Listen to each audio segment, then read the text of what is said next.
Hi there, my name is Helen McGrath and I'm the statistician working on the Sexual Violence Survey. And in this presentation I'm going to talk about some of the key points from the latest publication from that survey. That publication, the Sexual Violence Survey 2022 Childhood Experiences, focuses on sexual violence experiences experienced as a child. And it's broken down by whether the experience was a contact experience or non-contact. It provides a wider range of sociodemographic characteristics for the overall prevalence levels. And it also contains some additional details about the experience. For example, the age the person was when the experience first began, the sex and age of the perpetrator or the occurrence of the experience. So this is a very complex and challenging survey which involved the collection of some very personal and sensitive information, and in many cases would have required respondents recounting some difficult and painful experiences of sexual violence. So we would like to thank all of those who participated in the survey. So in this presentation I'm just going to remind you of the background to the survey. I'm going to talk about some of the results from the publication. I'll talk about the plan for the remaining publications, and then I'll close with some concluding remarks. So this all began with the publication of the report of the Scoping Group on Sexual Violence Data, which was published in 2018. And in this, a key recommendation, which was supported by government decision, was that a comprehensive national survey on the prevalence of sexual violence with a substantial number of participants should be undertaken. So it's been 20 years since the last data for Ireland in this area, and there's a strong societal and policy interest in knowing more about the prevalence of sexual violence in Ireland. This is embedded in our our suite of official statistics and will be repeated again in 10 years' time. So just to note that surveys on sexual violence only, they're few. So normally these types of questions are often included in either health or crime surveys, and that's just something to be aware of when you're looking at the information that is collected from that. This is clearly a very sensitive topic, and the underreporting risk has to be managed throughout the survey. You must be very careful in how you ask questions on this very sensitive topic, both in terms of data quality but also in terms of ethical responsibility for respondents as well. And research shows that society's awareness of violence can impact on the reported or disclosed levels of violence in society. It would be completely natural to want to compare this data in this publication to other surveys from other countries, and we'd strongly caution against doing that. There are a range of methodological reasons why it's hard to compare, and the differing levels of society's awareness across time and between countries can impact on this as well. The CSO appreciates that the data behind today's publication represents a range of individual stories which speak to the lived experience of both those who have and have not experienced sexual violence. So just to summarise briefly the data collection process. So this was a prevalence survey, not an incidence survey. So we were trying to capture the overall levels of sexual violence in Ireland, not a detailed list of every experience that someone has gone through in their life. And this is an important distinction just to be aware of as we move through the detailed sections of the publication. This is a nationally representative sample, and what that means is it was a random sample of people, of adults in Ireland, a mix of ages, a mix of sex across the whole of Ireland. And these people were selected without any prior knowledge of their background or their lived experience. This is an individual-based survey, so it was asked directly of adults, so those aged 18 and over. And we had three modes or three approaches to collect this information. We had data that could be collected online, where you could go on a website and enter the information yourself. We provided it by self-completion on a tablet, which was facilitated by the interviewer, but the interviewer was not present. Or finally, we had a paper-based survey as well. And I suppose a common thread that weaves those three modes together is self-completion. So this is where we try to create an environment that someone would feel safe and secure to share their experiences with us without any judgment or discrimination. So overall, about 4,500 people responded to the survey. And just, I suppose, outline some concepts in the sexual violence survey. So we use the consent principle to gather people's experiences. And just to be aware that the age of consent in Ireland is 17, and that is our cut-off point between adult and childhood experiences.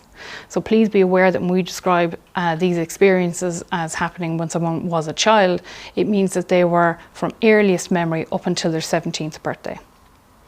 Please also note that in this publication we use the term unwanted, as opposed to what we've used in the adult publication, which was non-consensual.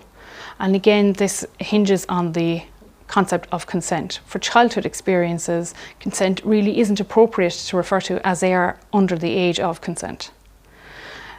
Please also be aware that childhood sexual violence experiences include both contact, where there was touch involved, and also non-contact experiences as well. So where they may have been exposed to material that they didn't want to see, whether someone masturbated in front of them. So there's a wide range of experiences encapsulated in this. And finally, please note that this survey was asked of adults, and it asked them to recall experiences that they would have experienced under the age of consent. So it's not providing insight on the current levels of child sexual violence in Ireland. Just to, I suppose, go down a little bit more into that definition of sexual violence as a child. So as I noted, it's a range of unwanted experiences, from non-contact experiences to unwanted sexual intercourse. And this is based on national and international research. So just to be aware that unwanted sexual intercourse is defined as sexual intercourse where the child was persuaded, made to, or forced into having sex. So just, I suppose, to outline as well that violence, as we use it as a term, is often associated with the use of force, but can also mean having a marked or powerful effect on someone. And some, I suppose, experiences that will be included within this kind of landscape would be, for example, a teenager persuading a friend to watch a pornographic video on their phone when they didn't want to see it, someone being persuaded to undress or pose in a sexually suggestive way for photographs as a child, a young woman being made to touch someone else's genitals when they didn't want to do that, or a man being persuaded to have sexual intercourse as a child when it was unwanted. So this is a broad range of experiences. So just to be aware that we have other information available from this survey. We have a methodology seminar which looked at in more detail the data collection approach, the issues in terms of interpretation and other elements in terms of the design of the survey. And we have a link here on this slide. In addition, we've also published in April the main results from the sexual violence survey, and last month we published the adult experiences, and you can find the links on this slide as well. So just touching on that main results publication, and in this we have already seen certain things. So 29% of adults in Ireland have experienced sexual violence as a child. And some other themes that we saw from the main results were that females are more likely to experience sexual violence than males, and this is the same for childhood experiences as well, where 36% of women have experienced sexual violence as a child compared to 22% of men. So just some of the key themes, or I suppose key points from this publication, just to outline them for you. And this is not an exhaustive list of all the elements that are within the publication, but just some that might be of note. That women are more likely to experience sexual violence as a child more than once. For example, 50% of women who experience contact sexual violence as a child experienced more than once, compared with 37% of men. The perpetrator of non-contact and contact sexual violence as a child is most likely to be male. For example, 91% who've experienced non-contact sexual violence as a child noted that the perpetrator is male, and 88% of those who experienced contact sexual violence as a child noted that it was male. We do see different patterns in the age of the perpetrator between different age groups. So for example, 69% of those who are aged 18 to 24 who experienced contact sexual violence experienced it with an adolescent, so someone aged 13 to 17. However, when you compare that with those 65 and over who also experienced contact sexual violence, they were far more likely to have experienced it with an adult, with 65% of those indicating this. Also, the most prevalent location for sexual violence as a child is a public place or outdoors. For example, 32% of those who'd experienced contact sexual violence as a child noted it occurred there. So much like the remaining presentation, it won't be an exhaustive list of everything that's within the publication, but it'll give you a flavour of what's inside there. So just looking at the experience of unwanted sexual violence as a child by the highest level of education attained. But please just note as well that for the sociodemographic breakdowns that we've provided within the publication, please note that these were taken at the point the survey was collected. So that people may have had a lower level, for example, of education when the experience happened, but they have since perhaps acquired a higher level of education. So just to be aware of that. So looking at the experience of unwanted sexual violence as a child by the highest level of education, we can see that 14% of those who indicated they had a primary or below primary level of education had experienced unwanted sexual violence as a child, compared with 33% of those who had indicated they had a third level education. Looking at the same variable, unwanted sexual violence as a child by sexual orientation, we can see different patterns here. So 28% of those who indicated that they were heterosexual in the survey have experienced unwanted sexual violence as a child, compared with 58% of those who indicated that they were bisexual and 39% of those who indicated that they were gay or lesbian. Now, looking at that breakdown of the experience of unwanted non-contact sexual violence as a child, and just to kind of outline the areas that are included within the non-contact bracket of experiences, this is where someone was shown pornographic material that they didn't want to see, where they were asked to or persuaded to pose in a sexually suggestive way, whether someone had masturbated in front of them or whether someone had exposed themselves physically to them as a child. So looking at that breakdown by sex, we can see that 25% of women in Ireland have experienced unwanted non-contact sexual violence as a child, compared with 16% of men. Just looking at that breakdown by disability status. So what we can see here is 26% of people who have indicated that they have a disability have experienced unwanted non-contact sexual violence as a child, compared with 18% of those who do not have a disability. Now, looking at the type of experience that the person experienced as part of this non-contact sexual violence, and looking solely here at men, we can see a pattern here of that they're more likely to have experienced being shown pornographic material that they didn't want to see, at 10% of men experiencing this, compared with 1% who've been asked to undress or pose for photos or videos, and then 6% for the last two categories, where someone was physically exposed themselves to them as a child or someone masturbated in front of them when they were a child. Looking then at the experience of women, we see a different pattern, where the most common experience was physical exposure by someone, at 20% of women having experienced this, followed by someone masturbating in front of them, where 10% of women have experienced this. Finally then, that 7% of women have experienced someone showing them pornographic material that they didn't want to see.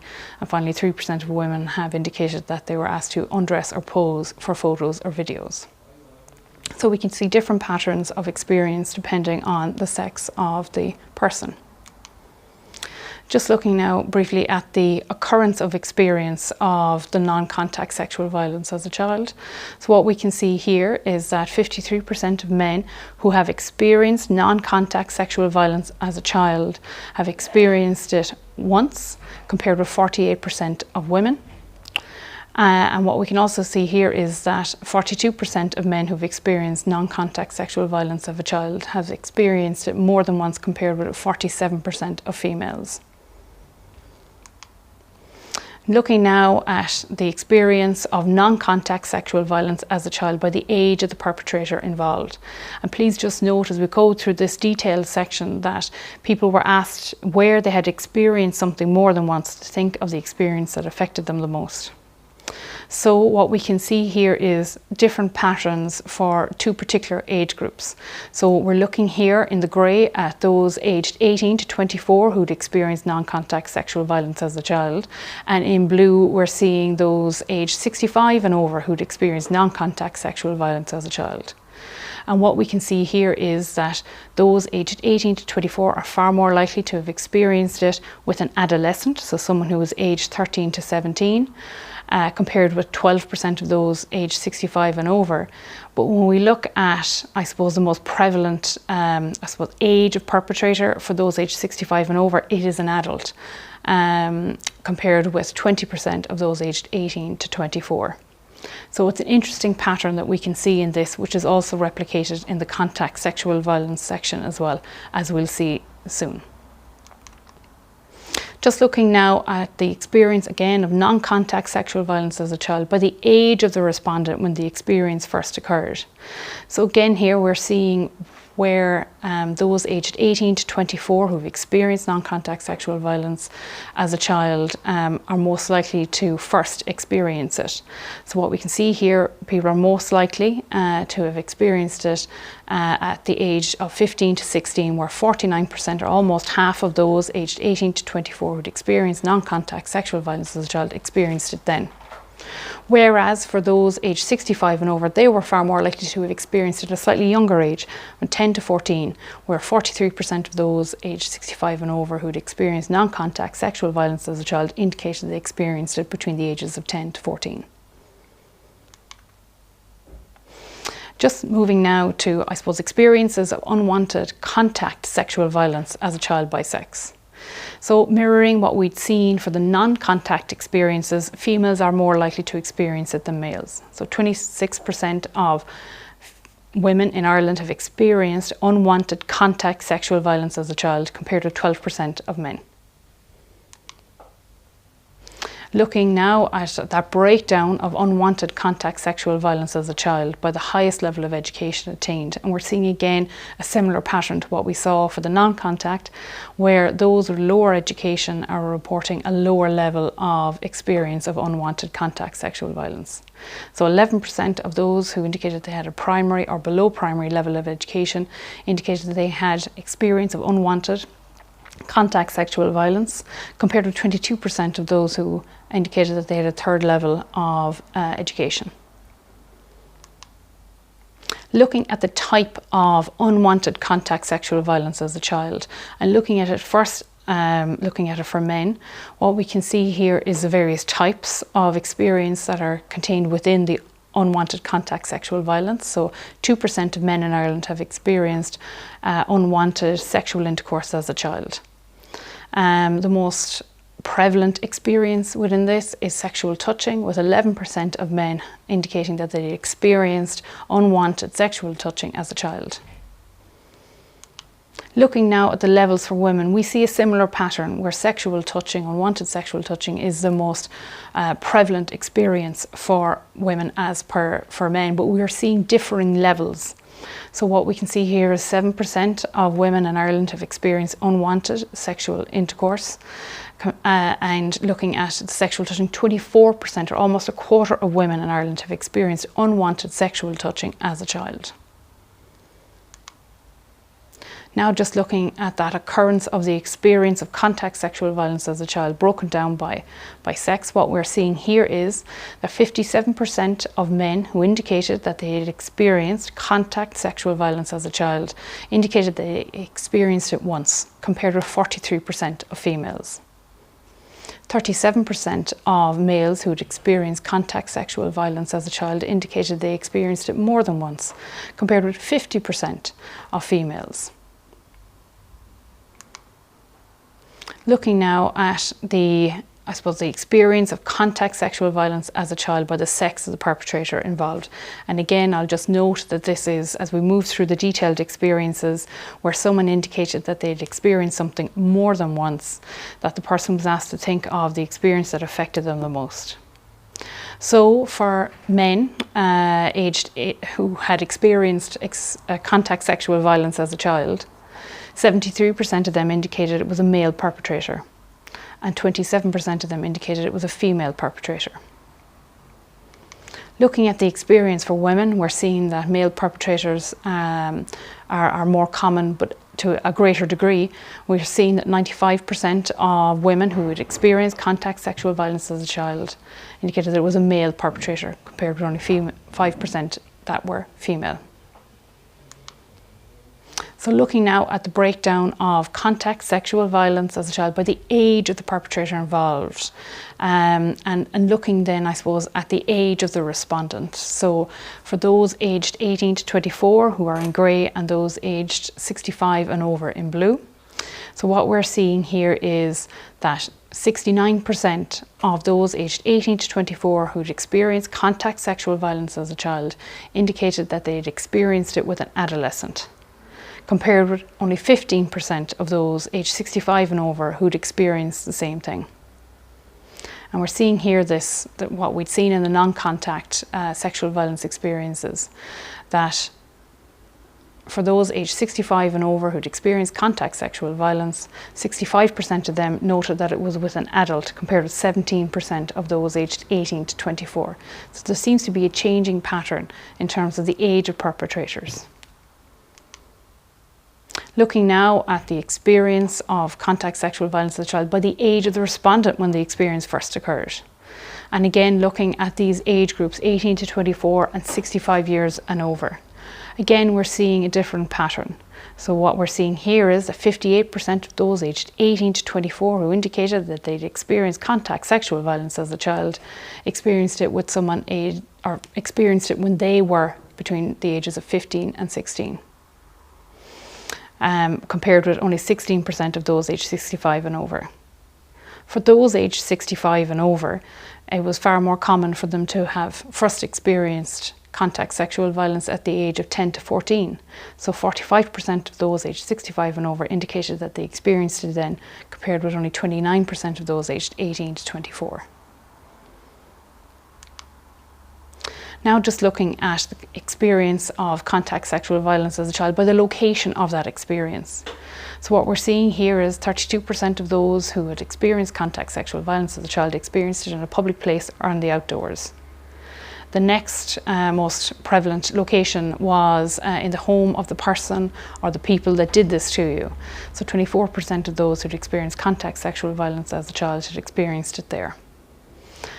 Almost 1 in 5 of those who'd experienced contact sexual violence as a child experienced it in their own home, with 19% of those experiencing it there. And only 6% of those who'd experienced contact sexual violence experienced it at school. So looking now at the reasons why the respondent thought that the experience stopped. So we collected this in the survey as part of the questions on both non-contact and contact experiences. And I'm just providing here the information for the contact sexual violence experience. So we provided people with a range of potential reasons so that they could select what they thought was relevant to their experience. So the reasons included things like you told someone about it, whether someone became aware of the abuse and it stopped, that you reached puberty, that the person or persons who did this moved away, or that they were investigated by the Gardaí, that other circumstances changed, like for example you moved school or stopped attending certain activities, whether there was another reason that wasn't listed in the ones given above, that you don't know why, or you didn't give me, or there was no answer to that particular question. So looking at this information, we can see that about 1 in 10 people who'd experienced contact sexual violence as a child noted they believe that the experience stopped because they told someone about it. Only 3% of those who'd experienced contact sexual violence as a child thought that it stopped because they reached puberty. And only 2% who had experienced this felt that it stopped because the person or persons that did this was investigated by the Gardaí. The most common reason was another reason, so something other than the categories that we had provided in the question was the reason why the experience stopped. And about 1 in 5 felt that they didn't know why that the experience had stopped. So that gives you, I suppose, a whistle-stop tour of some of the areas within the publication. So I just want to talk very briefly now about the publication schedule, about what's coming up next. So just to be aware, we have another 3 publications lined up from the survey. We have, our next one will be on disclosure. This is part, I suppose, of the core questions, or core element of the survey. So we're aiming to publish this next month. And this information will be broken down by, experiences as an adult and as a child. And it'll be looking at, who was told, how long it took you to tell, the reasons why you did or didn't disclose, whether you disclosed to the Gardaí or whether you used any services, and if you found them helpful as well. The next publication after that will be on harassment, and that's harassment that occurred in your daily life. And it's sexual harassment that occurred within the last 12 months as well. So this will look at the types of harassment that you could have experienced, and it'll also look at whether you told someone or how frequently it happened. And we're aiming to publish that in September. And then the final publication will be on attitudes, and we're aiming to publish that either towards the end of September or the start of October. And this will look at, information based only on those who said they hadn't any, sexual harassment or sexual violence experiences within the survey. So we'll look at public opinion on kind of some so-called rape myths, and also look at the perception and the frequency of sexual violence in the community as well. So just to finish, I'd like to sincerely thank all the respondents who engaged on this survey, whether they had or hadn't experienced sexual violence. It's a really important piece of work, and we're so thankful that people engaged with it. We've had, I suppose, a real team effort across the CSO and across the wider system, in particular from the Department of Justice.